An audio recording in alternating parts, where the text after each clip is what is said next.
اس دنیا میں رہتے ہوئے انسان پر غم آنا، مصائب کا شکار ہو جانا، پریشانیوں میں مبتلا ہونا، مشکلات کا سامنا کرنا، یہ سب فطری چیزیں ہیں۔ بس اوقات انسان ان چیزوں سے عاجز آ جاتا ہے اور نجات کی راہ ڈھونڈتا ہے۔ اگر اسے صحیح راہ معلوم نہ ہو تو وہ ٹھوکر کھا کر راہ نجات ڈھونڈتے ڈھونڈتے بھٹک سکتا ہے۔ تو صحیح راہ پر چلنے کے لیے ضروری ہے کہ اسے راستہ بھی معلوم ہو۔ یہاں یہ سوال آتا ہے کہ یہ صحیح راستہ کہاں ڈھونڈیں؟ تو آئیے اس کا جواب قرآن و حدیث کی روشنی میں ڈھونڈتے ہیں۔ دور حاضر میں جہاں فتنوں کی بھرمار ہے، مشکلات پریشانیاں بہت زیادہ ہیں، تو ایسے میں تمام پریشانیوں سے نکلنے کے یقینی راستے آپ کے سامنے رکھنا بہت ضروری ہے۔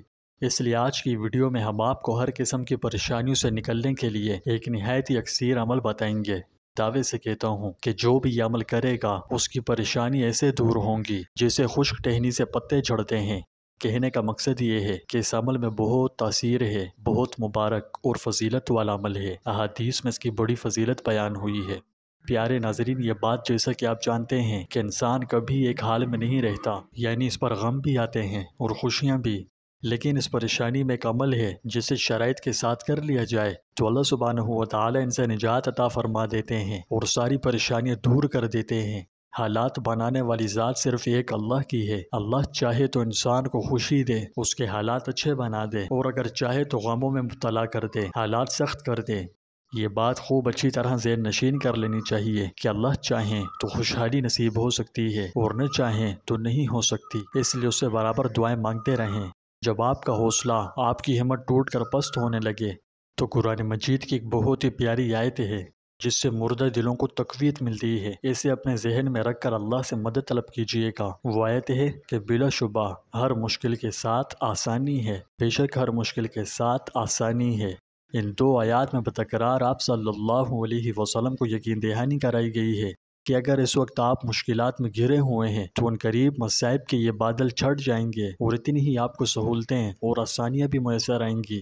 اس آیت میں یہ نہیں فرمایا گیا کہ تنگی کے بعد آسانی ہے، بلکہ یہ فرمایا گیا ہے کہ تنگی کے ساتھ آسانی ہے، جس کا مطلب یہ ہے کہ بہت جلد یہ صورتحال بدل جانے والی ہے۔ اس طرح آپ صلی اللہ علیہ وسلم کو اور مسلمانوں کو تسلی بھی دے دی گئی کہ وہ یہ مشکل وقت حوصلے اور صبر کے ساتھ برداشت کریں، بس تھوڑی ہی دیر بعد قیا پلٹ جانے والی ہے۔ ناظرین کرام، میں کہتا ہوں کہ ہمارے غم، ہماری پریشانیاں، ہماری مشکلات حضور اقدس صلی اللہ علیہ وسلم کے غموں، آپ کی مشکلات کے سامنے ایک ریت کے ذرے برابر بھی نہیں۔ جو تکالیف وجہ کائنات امام الانبیاء سرور کونین حضرت محمد مصطفیٰ صلی اللہ علیہ وسلم نے اپنی امت کے لیے برداشت کی، ان کا صرف احاطہ کرنا بھی مجھ ناچیز کے بس سے باہر ہے۔ تو میں یہ عرض کرنا چاہتا ہوں کہ آپ اس وقت جن بھی حالات کا سامنا کر رہے ہیں، چاہے وہ کتنے ہی زیادہ سخت ہیں، تو ان کا ڈٹ کر مقابلہ کریں، ہار بالکل مت مانیں، اور ساتھ ہی پریشانیوں کے دور ہونے کے لیے حضور اقدس صلی اللہ علیہ وسلم کا تعلیم فرمایا ہوا ایک مخصوص عمل کریں۔ جس عمل کی میں بات کر رہا ہوں وہ ہے لا حول ولا قوت الا باللہ۔ دفع مصائب و مشکلات کے لیے اس میں بہت ہی زبردست تاثیر پائی جاتی ہے، اس لیے آپ یہ عمل لازمی کیجئے گا۔ اس کی برکات آپ خود محسوس کرنے لگیں گے۔ یہ ایسا مبارک عمل ہے جس میں دنیا و آخرت کی بھلائیاں ہی بھلائیاں ہیں۔ ایک صحابی رسول حضرت ابو موسیٰ اشعری رضی اللہ عنہ بیان کرتے ہیں کہ جب رسول اللہ صلی اللہ علیہ وسلم خیبر کی طرف روانہ ہوئے تو راستے میں لوگ ایک وادی میں پہنچے اور بلند آواز کے ساتھ تکبیر کہنے لگے، یعنی اللہ سب سے بلند و برتر ہے، اللہ سب سے بلند و برتر ہے، اللہ کے سوا کوئی معبود نہیں۔ آپ صلی اللہ علیہ وسلم نے فرمایا کہ لوگوں، اپنی جانوں پر رحم کرو، تم کسی بہرے کو یا ایسے شخص کو نہیں پکار رہے جو تم سے دور ہو، بلکہ جسے تم پکار رہے ہو وہ سب سے زیادہ سننے والا اور تمہارے بہت نزدیک ہے۔ حضرت ابو موسیٰ اشعری فرماتے ہیں کہ میں آپ صلی اللہ علیہ وسلم کی سواری کے پیچھے تھا، میں نے جب لا حول ولا قوت الا باللہ کا ورد کیا تو آپ نے سن لیا۔ آپ نے فرمایا، عبداللہ۔ میں نے کہا، لبیک یا رسول اللہ۔ آپ صلی اللہ علیہ وسلم نے فرمایا کہ کیا میں تمہیں ایک کلمہ نہ بتا دوں جو جنت کے خزانوں میں سے خزانہ ہے؟ میں نے عرض کیا، یا رسول اللہ، میرے ماں باپ آپ پر قربان ہوں، ضرور بتائیے۔ آپ صلی اللہ علیہ وسلم نے فرمایا کہ وہ کلمہ یہی ہے، لا حول ولا قوت الا باللہ، یعنی گناہوں سے بچنا اور نیکی کرنا یہ اسی وقت ممکن ہے جب اللہ کی مدد شامل حال ہو۔ اس حدیث شریف سے معلوم ہوا کہ یہ مبارک کلمہ جنت کے خزانوں میں سے خزانہ ہے۔ یہ بہت بابرکت، بہت فضیلت والا کلمہ ہے۔ حضرت ابو ہریرہ رضی اللہ تعالیٰ عنہ کہتے ہیں کہ رسول اللہ صلی اللہ علیہ وسلم نے فرمایا لا حول ولا قوت الا باللہ کثرت سے پڑھا کرو کیونکہ یہ جنت کے خزانوں میں سے خزانہ ہے۔ ناظرین، یہ بڑی برکت کا کلمہ ہے، شیطان اور تمام بلاؤں سے بچنے کے لیے نہایت مؤثر ترین عمل ہے۔ یاد رہے کہ دنیاوی زندگی کی صعوبتوں اور پریشانیوں سے نکلنے کا عظیم طریقہ خلوہ و جلوت میں تقوی اپنانے میں پوشیدہ ہے۔ ان سے خلاصی کے لیے دن ہو یا رات ہر وقت اللہ سے رجوع کریں، دکھ سکھ ہر حالت میں اسی کے سامنے سارے عاجزی کریں اور گڑ گڑائیں۔ فرمان باری تعالیٰ ہے وَمَن يَتَّقِ اللَّهَ يَجْعَل لَّهُ مَخْرَجًا وَيَرْزُقْهُ مِنْ حَيْثُ لَا يَحْتَسِبُ، اور جو اللہ سے ڈرے اللہ اس کے لیے نکلنے کا راستہ بنا دیتا ہے اور وہ اسے اسی جگہ سے رزق عطا فرماتا ہے جہاں سے اسے گمان بھی نہیں ہوتا۔ اسی طرح فرمایا وَمَن يَتَّقِ اللَّهَ يَجْعَل لَّهُ مِنْ أَمْرِهِ يُسْرًا، اور جو تقوی الہی اختیار کرے اللہ اس کے معاملات آسان فرما دیتا ہے۔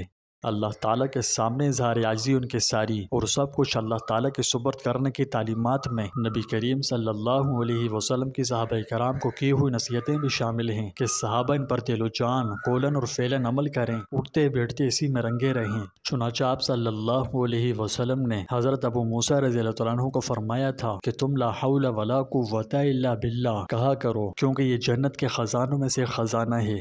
حضرت ابو ذر رضی اللہ تعالیٰ عنہ کہتے ہیں کہ مجھے میرے حبیب صلی اللہ علیہ وسلم نے تاکیدی نصیحت کی تھی کہ میں زیادہ سے زیادہ لا حول ولا قوت الا باللہ کہا کروں۔ حضرت ابن حکیم رحمہ اللہ کہتے ہیں کہ مشکلات کا مقابلہ کرنے اور مصیبتیں جھیلنے کے لیے اس ذکر کی یعنی لا حول ولا قوت الا باللہ کی حیران کر دینے والی اثر انگیزی ہے۔ نیز بادشاہوں اور باروب شخصیات کے سامنے جانے اور پرخطر امور میں بھی یہ ذکر مؤثر ہے۔ اس ذکر کی مناسبت سے یہاں یہ عظیم واقعہ سنیں کہ عوف بن مالک کے بیٹے سالم کو مشرکوں نے قید کر لیا تو وہ نبی پاک صلی اللہ علیہ وسلم کے پاس آئے اور کہا اے اللہ کے رسول، میرے بیٹے کو دشمنوں نے قید کر لیا ہے اور گھر میں بھی فاقے کشی ہے۔ تو اس پر رسول اللہ صلی اللہ علیہ وسلم نے فرمایا کہ آل محمد کے پاس بھی کل شام تک ایک مد یعنی دونوں ہاتھوں کے بھراؤ کے برابر غلہ تھا۔ تم تقوی اختیار کرو اور صبر سے کام لو اور لا حول ولا قوت الا باللہ کثرت سے کہو۔ ایک روایت میں یہ بھی ہے کہ آپ صلی اللہ علیہ وسلم نے انہیں اور ان کے بیٹے کی ماں کو بھی کثرت سے اس کا ذکر کرنے کا حکم دیا۔ اس پر انہوں نے عمل کیا۔ عوف بن مالک رضی اللہ تعالیٰ عنہ اپنے گھر میں ہی تھے کہ ان کا بیٹا واپس آ گیا اور دشمنوں کو پتہ بھی نہ چلا۔ ساتھ میں وہ دشمن کی اونٹ بھی اپنے والد کے پاس لے آئے۔ ان دنوں ان کی مالی حالت بہت کمزور تھی، اس کے باوجود وہ رسول اللہ صلی اللہ علیہ وسلم کے پاس آئے اور بیٹے کے بارے میں خبر بتلائی اور یہ بھی بتلایا کہ وہ اپنے ساتھ دشمن کی اونٹ لے آیا ہے۔ تو آپ صلی اللہ علیہ وسلم نے فرمایا کہ تمہیں اختیار ہے ان کا جو مرضی کرو جیسے تم اپنے اونٹوں کے ساتھ کرتے تھے۔